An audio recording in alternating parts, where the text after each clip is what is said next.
We've always heard that ain't a word. But is it?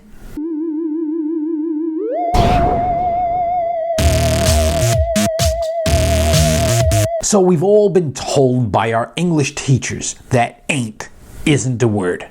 But the weird thing is, we'd be given books to read like Huck Finn and whatnot, and let's just say a lot of books, an awful lot of books have the word in it, which of course means that when a word gets into common usage, it has to go into the dictionary, just like selfie became a word because it gets used. So the issue at hand is not to me about whether it should or shouldn't be in the dictionary. My beef is because of that versus that. That's the way it's spelled in most literature, because they put it in there. It was originally a contraction of two words, am and not, amn't, and then for some reason it became ain't. So it still had the apostrophe. But why don't they just spell it like that? That kind of reconciles everything, doesn't it?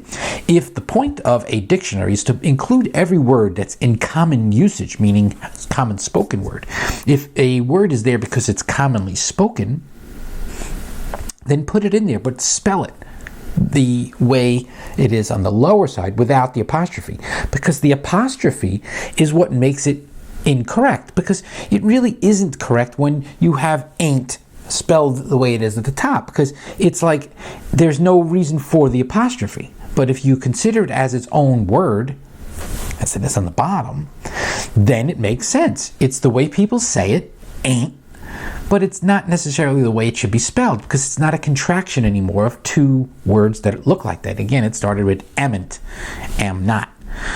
So that's today's idea of the day. All right, there it is. That's today's idea of the day. Some of them are pretty good, right? And some of them suck, I admit. First to admit, some of my ideas suck.